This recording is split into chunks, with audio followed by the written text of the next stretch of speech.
করছো এই সময়ে? আর তোমার হাতে কি ওইটা? এর কথায় জাঙ্কুক ঘুরলো ওর দিকে। ঘুরে এক পলকও দেরি করলো না, তৎক্ষণাৎ দরজার সামনে থেকে বিদ্যুৎ বেগে তার কাছে এসে খুলে রাখা চুল জোরে টেনে ধরে নিজের বুকে এনে ফেললো পিছন ঘুরিয়ে। এ ব্যথায় আহ বলে চেঁচিয়ে উঠলো। জাঙ্কুক বাম হাতে ধরে রাখা চুল ছেড়ে দিয়ে তার ডান বাহু সকাল চেপে ধরলো, এমন ভাবে ধরলো যেন তার কাগজ ভেঙে দেওয়ার পণ করেছে সে। ঘুমিয়ে উঠলো। সেটা এক চুলো পরিমাণও পাত্তা দিল না জাঙ্কুক, কারণ তার ধৈর্যের সীমা পার হয়ে গেছে। যে মেয়েকে সহ্য করতে পারে না তার থেকে হেনস্থা হয়েছে, তাও আবার দুইবার। সকলের সামনে অপমান করেছে, লোকের সামনে কিছু বলতে পারেনি বলে এখন ছেড়ে দেবে, তার কোনো মানেই হয় না।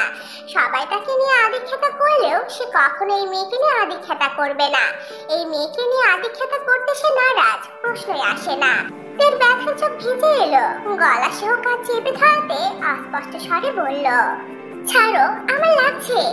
ছেড়ে দেবার জন্য তো ধরেনি তোকে। আমাকে নিমপাতা বনল খাইছিস না, এবার তোকে এক গ্লাস পৌলা শরবত খাইয়ে তবে আমার প্রাণ জুড়াবে। খুববার বেড়েছিস না, 2 দিন কিছু বলিনি বলে। তোকে নিয়ে আদিক্ষেতা করার সময় নেই আমার। অন্যরা করলেও আমার কাছে খবরদার আদিক্ষেতা দেখাতে আসবি না। কেউ না তুই আমার, তবে কেন তোর যারা সহ্য করবো আমি? যারা সহ্য করে তাদের কাছে যাবি। ভাইরা তোকে আদতে বেয়াদবে পরিণত করেছে, আমার থেকে সেসব আশাও করবি না। বলা শেষ করে ডান হাতের শরবতটা তের মুখের সামনে আনতে তে মাথা নিচু করে জাঙ্কুকের হাতের কবজির উপর কামড় বসিয়ে দিল। জোরে করেই দিয়েছে। জাঙ্কুক তবুও ছাড়লো না তেকে। দাঁতে দাঁত চেপে ব্যথা সহ্য করতে করতে তেকে নিয়ে ড্রেসিং টেবিলের কাছে এগিয়ে গেল। হাতের গ্লাসটা রেখে সেই হাতে তের চোয়াল চেপে ধরলো। এতটা জোরে ধরলো মনে হলো তের দাঁতের সাথে চোয়াল লেগে কেটে যাচ্ছে। আবার গুঙ্গি উঠলো সে। এবার চোখের পানি বেরিয়ে এলো, শব্দহীন চোখের পানি ফেলছে, কিন্তু শরীরে তার যে এক চুলো ছাড় দেবে না। তাই 2 হাত দিয়ে জাঙ্কুকের হাতে নখ বসিয়ে দিল। যতটা যন্ত্রণা তার গালে হচ্ছে ঠিক ততটা জোরে খামচে দিচ্ছে জাঙ্কুকের হাতে। ক্রমশ বৃদ্ধি পাচ্ছে, জাঙ্কুক সেটাকে পাত্তা দিল না। এখানে দুজনের মধ্যে সমান তালে হাতাহাতি চলছে, কেউ কাউকে এক চুল পরিমাণও ছাড় দিতে নারাজ। দুজনের ঘৃণা যেন আজ সপ্তম আসমানে চলে গেছে। একে অপরকে রক্তাক্ত করে দিচ্ছে, তবুও ছাড়ছে না। কিসের ছাড়াছাড়ি? তারা কি একে অপরকে ছাড়তে ধরেছে? তাদের জন্মের পর থেকেই তারা একে অপরকে ধরতে ধরতে এত দূরে এসেছে। সেই ছোটকালে যেমনটা ঘৃণা নিয়ে মারামারি করতো, আজ ঠিক তেমন ভাবে হাঁটাহাঁটি মারামারি করছে। ছোটকালে এমন মারামারি বাড়ির লোকের সামনে করতো না, আজও ঠিক বাড়ির লোকের সামনে করছে না। কেউ বাধা দেবার মতো নেই। আবার মারামারি করে দুজনের একজনও বাড়ির লোককে জানতে দিত না, আজও দেবে না। এদের হৃদয়ে একে অপরের জন্য ঘৃণা হিংসা ঠিক এতটাই। এরা কোনো আপোষ করে না। কিসের আপোষ? কার সাথে আপোষ? যাকে দেখলে শরীর জ্বরে তার সাথে আপোষের কোনো মানেই হয় না। এর ভাবনা পৃথিবীর এই লোক তাকে সহ্য করতে পারে না, আর জাঙ্কুকের ভাবনা পৃথিবীর এই একটা মেয়ে যাকে তার 2 চোখেও দেখতে ইচ্ছে করে না। জাঙ্কুক এবার বাহু ধরে রাখা হাতটা নামিয়ে চোয়াল ধরে রাখা হাত সরিয়ে সেই হাতে গাল টিপে ধরে মুখ হা করালো তের। তের ঠোঁট জোড়া গোল হয়ে এলো, মুখ খুলে দিল। জাঙ্কুক তৎক্ষণাৎ গ্লাস তুলে নিয়ে তের মুখে পুড়ে দিল। তে এবার ছাড়া পাবার জন্য তার পাতে লাগলো। জঘন্য তিতো আর জঘন্য গন্ধ কাঁচা করলা পেটের মধ্যে পাকতে উঠলো।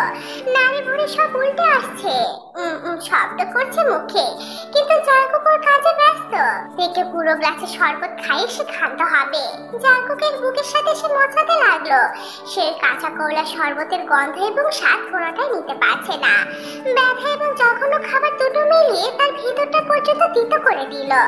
জাঙ্কুকের জন্য ঘৃণা অভিমান আরো দ্বিগুণ বৃদ্ধি পেল। চোখ থেকে টুকটুক করে অনবরত পানি পড়ছে, আর সহ্য করতে পারছে না। একদম বরফের ন্যায় জমে গেল। শান্ত হয়ে গেল সে, আর মোছামুছি করছে না। বুঝে গেছে ছাড় সে পাবে না। মানুষটা এমন, ছাড় সে দেবে না। নিজের কার্য সিদ্ধি হাসিল করে সে ক্ষান্ত হবে। জাঙ্কুক পুরো গ্লাসটা ফাঁকা করে টিকে ঝটকা মেরে দূরে ঠেলে দিল। শরবত মেখে মুখ, গলা, বুক, জামা সব ভিজে গেছে। মেয়েটার চোখ মুখ উল্টে আসছে। নারী ভুঁড়ি পেটের মধ্যে আর থাকতে চাইছে না। জঘন্য অনুভূতি হচ্ছে। লাল টুকটুকে মুখ ও চোখ ভয়ঙ্কর ভাব লাগছে। চোখে সব ঘোলা দেখছে। এর অবস্থা দেখেও এক চুল পরিমাণও দয়া দেখালো না সে। বলল, এবার বুঝে না আমি কি জিনিস? বলেছিলাম না এখান থেকে বের হতে দে। তোর ডানা ছাটার দায়িত্ব আমি নিজে নেব। দেখ তোর ডানা ছাটা কেন, পুরো তোর অবস্থায় বেহাল করলাম। ফাঁদ তারা লাগতে আসবি না, আমার থেকে দূরে থাকবি। যতই বলুক দূরে থাকবি, সত্যি দূরে থাকতে পারবে নাকি থাকা যাবে? জাঙ্কুকের কথা শেষ হতে না হতে জাঙ্কুকের গা পুরো ভাসিয়ে দিল, হর হর করে সব তুলে দিল। সে আর সহ্য করতে পারেনি। দুপুরে তেল মশলা খাবার খেয়ে এসে সেই পেটে এমন জঘন্য তিতা জঘন্য গন্ধের জিনিস তার শরীর এবং পেট কোনোটা নিতে পারলো না। বমি করলো তো করলো একদম জাঙ্কুকের উপর। ছিছি, কি জঘন্য কাজ হলো। জাঙ্কুক আটকে উঠলো, দূরে সরে গেল, তবুতে আবার করলো বমি। জাঙ্কুক পুরো হতভম্ব হয়ে গেল। বিস্ময় কিং কর্তব্য বিমুখ হয়ে চোখ বড় বড় করে শুধু দেখে গেল। এখন তার কি বলা উচিত বা কি করা উচিত মাথায় এলো না। এই কবর ঠাসাকে খাটিয়ে থাপ্পড় দিলে কি গায়ে জ্বালা মিটবে? মেজাজটা তার শরীর ঘিনঘিনের সাথে বেড়ে লাফান্ডায় জ্বলে উঠলো। মাথায় রাগ উঠে কপালের রং দপদপ করতে লাগলো। একবার নিজের অবস্থা দেখতে লাগলো, একবার তের। এরকম পরিস্থিতি দেখে তার নিজেরই বমি এলো। তের সাথে কি তারও বমি করা উচিত? সেও কি বমি করে দেবে? নারী ভুড়ি তো তার নিজেরও উল্টে আসছে এবার। বিস্ময় নিয়ে রাম ধমক দিয়ে উঠলো, এই গোবর ঠাসের বাচ্চা, এটা কি করলি তুই? বলে ঠাকি একটা থাপ্পড় দেবার উদ্দেশ্যে এগিয়ে গেল তের দিকে। তে মাথা নিচু করে এবার ফ্লোরে বমি করে দিল। আর কিছুই নেই পেটে, পেট একদম ফাঁকা হয়ে গেল। পেট ধরে আছে তে। জাঙ্কুক আবার দূরে সরে গেল। এই বমি দিয়ে জাঙ্কুককে শিক্ষা দিচ্ছে বুঝতে পারলো জাঙ্কুক। ফ্লোর ভরে গেল বমিতে। তে পেট ধরে আর সহ্য করতে পারলো না, শুধু অস্পষ্ট স্বরে ডাকলো, ভাইয়া। তারপর পরই ঠাস করে উল্টে পড়লো, মাথাটা ফ্লোরে বাড়ি খেলো। শব্দ বলে দিল অতি জোরে আঘাত লেগেছে মাথায়। ফেটে দেখে গেল মাথা। জাঙ্কুক এবার বাগরত হয়ে গেল। সবকিছু এত জলদি ঘটলো যে সে চেয়েও কিছু করতে পারলো না। এর কানা জড়ানো অস্পষ্ট স্বরে ভাইয়াটা তাকে দাঁড়িয়ে দিতে সক্ষম হলো। ঘৃণা রাগ ঘিন অনুভূতি একপাশে রেখে সে সেকেন্ডের মাঝে ফ্লোরে বসে পড়লো তের কাছে। মাথা দু হাতে আঁচড়ায় নিয়ে দেখলো ফেটেছে কিনা। না, ফাটেনি, কিন্তু সাথে সাথে রক্ত জমাট বেঁধে ফুলে উঠেছে। জাঙ্কুক এবার দিশেহারা হয়ে গেল। পাল চেক করে দেখলো অজ্ঞান হয়ে গেছে। ভূমি ধাক্কা জাঙ্কুকে চেপে ধরে রাখা ধাক্কা কোনোটা নিতে পারেনি সে। একের পর এক দিকে ডাকতে লাগলো, কিন্তু শুনলো না তে, উঠলো না তে। রাগের মাথায় কি করে ফেলেছে এবার বুঝছে। কে বলবে দরকার এই ছেলের মাঝে? তের অজ্ঞান হওয়াতে তার মুখ শুকিয়ে গেছে, ভয় পেয়ে ঘাবড়ে গিয়েছে। রাগ উঠলে মাথা ঠিক থাকে না। রাগটা এতটা তোলা দরকার ছিল না, এখন বুঝতে পারছে। ডাকার পরেও যখন কাজ হলো না, তখন আর কিছু না ভেবে থেকে কোলে তুলে বাথরুমে নিয়ে গেল। এছাড়া আর উপায় নেই, আগে পরিষ্কার হতে হবে। এভাবে থাকলে সে নিজেও কখন বমি করে দেবে। ঘিন ঘিন করছে শরীর, রাগ হচ্ছে, আবার তার করুণ অবস্থা দেখে মায়াও হচ্ছে। আর মায়ের লোক যদি এসব জানে, এই বিয়ে বাড়িতে হুলস্থুল বেঁধে যাবে। রাগারাগি করবে, যেটা সে এখন চাচ্ছে না। নিজে যখন দোষী, নিজেই সমাধান করুক। বাথরুমে ঢুকে সব ছেড়ে দিল। তে এখনো কোলে জাঙ্কুকের, দুজনেই ভিজে গেল। ডাকতে লাগলো তেকে, তে, এই তে। সাড়া দিল না সে। এবার কোল থেকে নামে শাওয়ারের নিচে দাঁড় করিয়ে দিল। তের মাথা জাঙ্কুকের বুকে, এক হাতে পিঠের উপর দিয়ে বাহু চেপে ধরলো, অন্য হাতে গালের উপর আলতো থাপড় দিতে দিতে ডাকলো, তে, এই তে, ওঠ তে। অনবরত থাপড় এবং চোখে মুখে ঝর্ণার পানি পড়া তরুণ জ্ঞান ফিরল। পিট পিট করে তাকালো তে। এই, ঠিক আছিস তুই? কথা বললো না তে। শরীর কাঁপছে তার, থরথর করে কাঁপছে। মিনিটের মধ্যে শরীর গরম হয়ে এলো। জ্বর এসে গেল নাকি? তে, ওঠ, এই। চোখ বন্ধ করে পড়ে রইল জাঙ্কুকের বুকে। তারপর ভেঙে আসছে, শরীরে জোর নেই। বমি করলে তো এমনি শরীর ক্লান্ত হয়ে যায়, সেখানে আবার জ্বর এসে গেছে। এই জ্বর শরীরের গরম পানি জাঙ্কুকের শরীরে প্রবেশ করছে। সে বুঝতে পারছে জ্বর বেশ ভালোভাবে হানা দিয়েছে। একে বসিয়ে দিল শাওয়ারের নিচে, চোখ তার বন্ধ। এরপর নিজের শরীর থেকে বমি ভরা সাদা টি শার্টটা খুলে ফেললো এক টানে। আগে নিজেকে পরিষ্কার করে নিল। নিজের কালো ট্রাউজারটা ভালো করে ধুয়ে সাবান দিল শরীরে। শাওয়ার বন্ধ করে বেরিয়ে এলো তেকে রেখে। নিজের ফোন নেই তাই তের ফোন থেকে লিসার নম্বরে কল দিল। লিসা কল ধরলে তৎক্ষণাৎ জাঙ্কুক কিছু বলার সুযোগ না দিয়ে বলল, লিসা, তোমার আশেপাশে ইউনো আছে? থাকলে ফোনটা ওকে দাও তো জলদি। কি হয়েছে ভাইয়া, আপনার কণ্ঠ এমন কেন? আর এটা তো তের নাম্বার। ও ঠিক আছে, সব বলছি, আগে ইউনোকে দাও। কণ্ঠটা এবার কঠিন শোনালো। লিসার প্রশ্ন করলো না, সে ফোন কানে রেখে আশেপাশে চোখ বোলালো। দেখলো সোফায় জ্যাকসন আর সুগার সাথে বসে আছে ইউনো। সে একটু ইতস্তত করে এগিয়ে গিয়ে ইউনোকে ডাকলো, ইউনো ভাইয়া, একটু দরকার ছিল। ইউনো উঠে এলে একটু আড়ালে গেল, ফোন দিয়ে জানালো জাঙ্কুক কথা বলবে। ইউনো ভ্রু কুঁচকে তাকিয়ে ফোনে কানে ধরলো। কিরে জাঙ্কুক, ঠিক আছে সব? সব বলবো, আগে লিসাকে নিয়ে তোর ঘরে আয়, কেউ যেন না জানে। আর আসার আগে আমার ঘর থেকে টি শার্ট আর ট্রাউজার নিয়ে আসবি। জলদি আয়, সময় 5 মিনিট দিলাম। বলেই ফোন কেটে দিল। সে হতভম্ব হয়ে গেল। লিসাকে ফোন দিতে দিতে জাঙ্কুকের বলা কথাগুলো বলল। এরপর দুজন তৎক্ষণাৎ উপরের উদ্দেশ্যে হাঁটা ধরলো। কার সময় 5 মিনিট। তের ঘরের কাছে এসে চারিদিকে নজর দিল, না কেউ দেখছে না। নক করতে জাঙ্কুক সাথে সাথে খুলে দিল দরজা। ইউনো লিসা কিছু বুঝে ওঠার আগেই হাত দিয়ে ইউনোকে টেনে নিয়ে লিসাকে জলদি ঢুকতে বলল। লিসা ঢুকতে দরজা আবার বন্ধ করে দিল। ওরা দুজন ঘরে ঢুকে হতবাক হতবুদ্ধি হয়ে গেল, কারণ জাঙ্কুকের পরনে ভিজা ট্রাউজার আর শরীরে তেল একটা সুতার ওড়না জড়ানো। এরপর ফ্লোরে চোখ দিয়ে দেখলো ফ্লোরের অবস্থা খারাপ। দুজনের একটু ঘেনা এলো, চোখ মুখ কুঁচকে ফেললো। এসব কি জাঙ্কুক, আর তুই এই ঘরে এই অবস্থায় কেন? জাঙ্কুক প্রশ্ন শুনে শর্টকাটে সব বিস্তারিত বলল। ইউনো শুনে বেজায় রেগে গেল। লিসা শুনে হা হয়ে দাঁড়িয়ে রইল। বাল পাগল নাকি তুই? এসব কি ধরনের কাজ? তুই কি অবশ? তোর থেকে এসব শুনতে হবে ভাবনায় আসে না আমার। কি রে তোরা, হ্যাঁ? রাগের মাথায় বারে রাগ তোর শালা। ছোট একটা মেয়ের সাথে সবসময় লাগিস, কবে বুদ্ধি শুদ্ধি হবে তোদের? জাঙ্কুক ইউনোর কথার উত্তর না করে লিসাকে বলল, লিসা ওই দেখো আলমারি, ওখান থেকে তোর ড্রেস নিয়ে কাইন্ডলি ওকে একটু চেঞ্জ করিয়ে দাও। জ্বর এসে গেছে, নিজের শরীরে থাকলে সমস্যা হবে। আমরা বেলকুনিতে থাকছি, হয়ে এলে বলো। বলে চলে গেল জাঙ্কুক ইউনোকে নিয়ে। সেখান থেকে জাঙ্কুক চেঞ্জ করে নিল। লিসা ঢুকে তের অবস্থা দেখে হা হয়ে গেল। মেয়েটা থরথর করে কাঁপছে, দাঁতে দাঁত লেগে গেছে, ঠোঁট দুটো জড়িয়ে ছোট হয়ে আছে, গুটি সুটি হয়ে চোখ বন্ধ করে বসে আছে ভেজা শরীরে, পরনে তার লেহেঙ্গা। তের পাশে জাঙ্কুকের টি শার্ট পরে আছে। সেদিকে একবার দেখে সে তেকে ডাকলো, তে, এই তে, শুনতে পাচ্ছিস? দোস্ত একটু উঠে দাঁড়া, তোর ড্রেস পাল্টাতে হবে, ওঠ। বলে সে থেকে ধরে দাঁড় করালো। শরীর পুড়ে যাচ্ছে জ্বরে। তে পিট পিট করে তাকিয়ে অস্পষ্ট স্বরে বলল, শিট। লিসার খুব খারাপ লাগলো মেয়েটার অবস্থা দেখে।